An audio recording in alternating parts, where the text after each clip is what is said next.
Okay, what is up, YouTube? I hope you're all doing well. This is EB, aka Duronius. I am an author, stroke creative folks. I do a bit of music, a bit of illustrations, a bit of animations, and today I'm going to be doing a presentation diving into my work, the comic work that I've worked on over the years. And the idea is that I have a couple of books, so I'll just take you through them one by one. One, I'll take you through what was my inspiration. Two, how it was done. And then three, the general story. Of course, I don't want to say too much for each book because I'd like you to enjoy it yourself. The purpose of this video is of course, to inspire upcoming artists to go all out. Yes, you can do it. Yes, there's opportunity.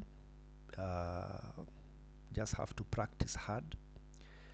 Then two, I would like to look for investors or sponsors or licensees if they're interested in looking for new projects, especially from Africa, or if there are any investors or sponsors interested in either printing the books or converting the projects into other media, let me know. And then three, I'm doing this video, of course, as a method of anybody who would be interested to purchase the books. I'll leave a link where you can buy the ebook. Now, I haven't got a chance to print them out, but hopefully over time I'll get a chance to make a printed copy of the books, either as a collection or per piece. So yeah, with that out of the way, let's dive in. As I said before, I'm EB. EB is my production name, Electric Buddha. But for my pen name, I usually use the name Duronius. Duronius comes from one of the books I did back in the day. I thought it was a very cool name, so I decided just to pick it. I was inspired by the name Mobius, and I thought it would just gel in as a mystical name, something that sounds cool and mysterious. Yes, so let's dive in. So we have about I have about 14 books, I think 14 to 18 books that I've done. And if you have time, feel free to check out my website. It's written up here, comkai.com, which is comkai.com. If you go to that website, you're going to see books. Those books are where my work is. Everything here is done by me.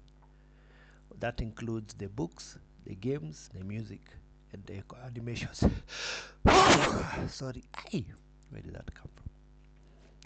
Yeah, so the music, the comics, the games, and the animations were done by me. They were done over the last 10 years, 10 to 15 years, and I hope you enjoy them. Now, the thing is that, so step one, let me just give you the method of how I go through my creative, not process per se, but usually what guides me as I move on in my creative journey. So one is that I like creating stories that are very varied, very different, and hopefully one not like the other. The idea was that I noticed that some people have a style, and I wanted to crack that style in a way that I can do different genres in the best way that I can. Now, this is exactly what you shouldn't do as an author, but I found it as a good challenge. Why? It's because if I could get away with writing a good story of different genres, then that would mean that I could understand not only how writing of that genre works, but also how to sell it in a convincing way. So that if the time came and I needed to come up with something that was in that style, I wouldn't be restricted, because I feel that true creativity should have no limits. And if you have the capacity to do something amazing, I don't think there should be a feeling of a restriction because I don't know this, so I can't touch it. I feel that if you can do it, try your best. Of course, it's always good to know your genre. It's good to stick to your lane. If you know something, keep it that way. But for me, this was simply a challenge, and it was a challenge which I really liked, and I had a lot of fun with, and it's what I did with all my books. So if you notice, all my books, I have a general idea of a superhero and stuff, but they're very varied. So for example, if you look at the books in totality, so let me just first start by genre. So the mangas that I've done is this Andromatica, Astromica, Immortal Damage. Mm, some of the books here are mangas, and Magnificence of Everything. Those are those are done particularly in the way to be a manga. Those done to be a web comic was Hitbuster Alpha and Omega Engine. Okay, and then those that were done as a action comic was Neutrona, these killer facts from Uranus, an oddity, because killer facts from Uranus was a offshoot of oddity. Now, so let's dive in. So what was the thoughts, what are the planning, the ideas behind this thing? So I'll say something which is going to be very interesting but contradicts a lot of how the creative process is done. I noticed very early in my journey of art that I become very, very, very inspired by people who have amazing work. And what it ended up doing was that it affected my journey. So, for example, if I went to see a movie about, let's say it was a Second World War movie, it affected me so much that everything I did from there was about Second World War. Or if I watched a movie about superheroes, that was exactly what I'll be doing for the next couple of months or years. So things that were awesome, or I saw on TV, or read as a comic, or saw as an animation, they influenced me so much that they stopped me from creating the work that I wanted to make. So I was being controlled like a wave, like a paper in the wind. It's only when I was about 16, 17. So what I decided was I'm not going to do that anymore. I'm not going to look at major pop culture things. That's why till today, as much as I love anime, like to death, I wouldn't. If I was to watch like Dragon Ball, I would only watch 1 or 2 episodes, but I wouldn't watch the whole series because I know it would influence me so much. It would change my brain on how to deal with a protagonist, and how to deal with an antagonist, and how to deal with speech, and how to deal with humor, and how to deal with character development. That's why what I do with major anime stuff, I try to avoid it as much as I can, especially if it's a hit. I will look at it, I look at clips, I will look at short, even one episode. I'll do that, and I'll say I like this, but I'm not going to delve much into it. Why? As I said before, it will influence my brain so much that I'll cease to start thinking how I would create it and start thinking of how that creator would have created it. For example, One Punch Man. One Punch Man is one of the only cartoons or anime that I broke the rule of not watching more than I needed to. And after season 1 was complete, it affected me very much, to some degree, even to how the stuff that I created after that I started looking at manga from that lens, and it affected, and it was, I felt that it might not be the correct way to look at it, but for me I rationalize it that it's something that makes sense to me. So a superhero that is super powered, how do you handle that? So one, the author of One Punch Man uses humor. So for me, I'm always thinking how to do it in a different way. So in short, those are the things that influence my path when creating things. So yeah, I broke the rule of not watching content. I think that's it. Don't think there's any other anime. I know I've watched One Punch season one and two, and three I haven't watched at all because I feel like as if um, it didn't reach my expectations of what I thought it needed to be. So what I'm doing now, I'm just casually browsing the manga by the second artist. I can't remember his name. I remember his name. So that's it. But if you say, but I know about other anime. It's a Jujutsu Kaisen. There's One Piece. There's Dragon Ball. There's a couple of others here and there. Amazing, amazing projects that I try my very, very level best to not dive into because I know those, those things, they'll hook me. Once they hook me, they change my brain, my mindset, how I operate, and it'll influence my work. And I just want to come up with my own stuff that is not attached to or associated with other IPs as much as I can. Okay, so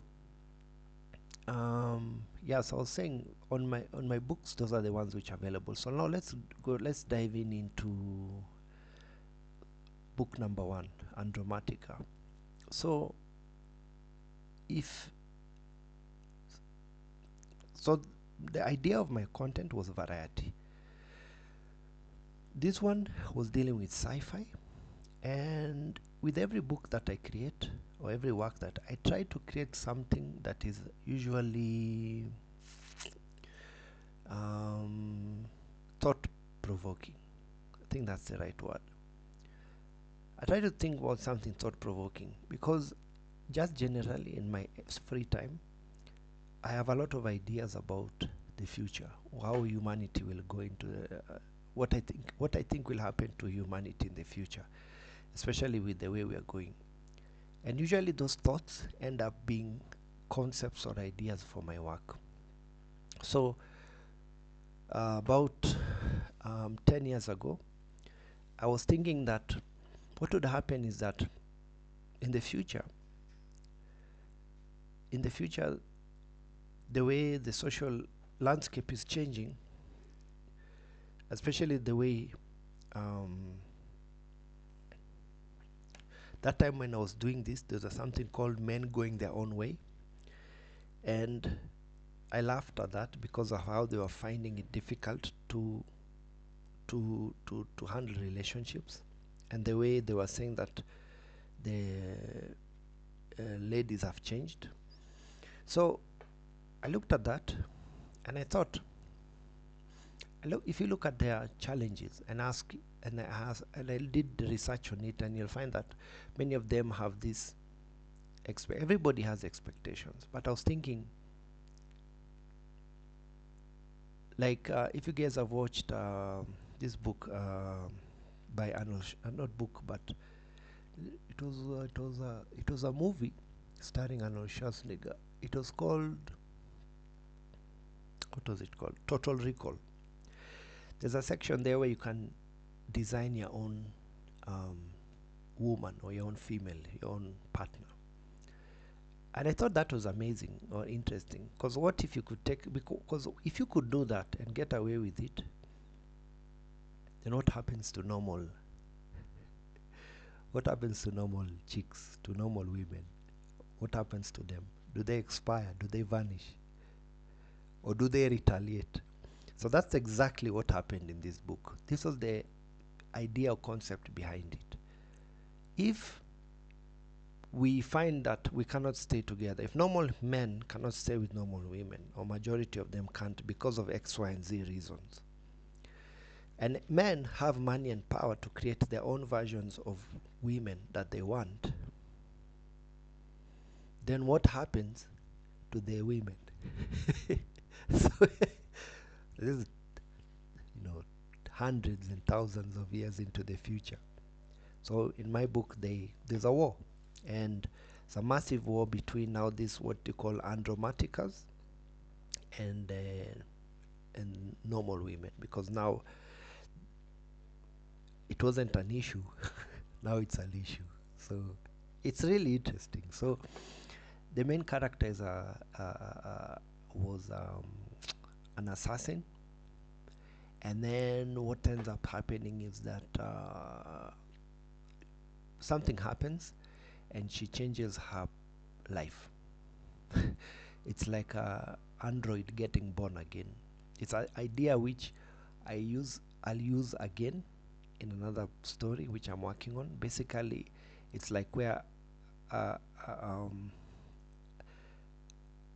artificial intelligence comes to a U-turn or gains enlightenment. So it's not just that it's become conscious.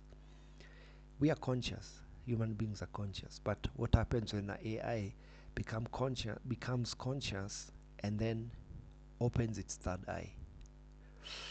Anyway, the first book here doesn't do it justice, I agree. But if the book were to continue from there, that would be the general idea or gist of the book. It's a very powerful book. Okay, so that's Andromatica. So we dive into the next book, which is Astromica. So Astromica. So the idea was that the book is based on oh wait, so I forgot to say how this one was done. So this one was done through rotoscopy. I got if you look at the book,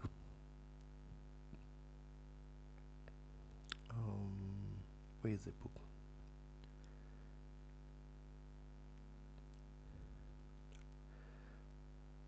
This was done through rotoscopy. So I took 3D models, then I drew on top of them.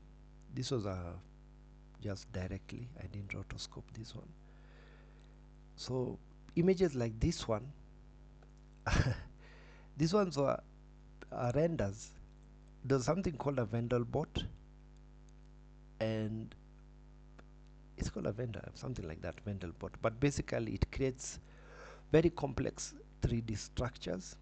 So what I did was I just rotoscoped those 3D structures, and it created what looked like cities or abstract cities. I really liked that design, so that's what I used in the book. I did about 5 of them and then kept on reusing them over and over in the background.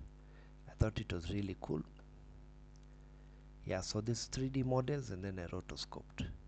I used them as guides.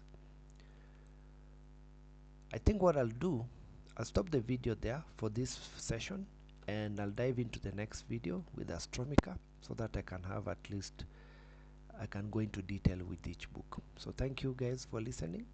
I'll catch you in the next video. Be awesome, take care, and bye bye.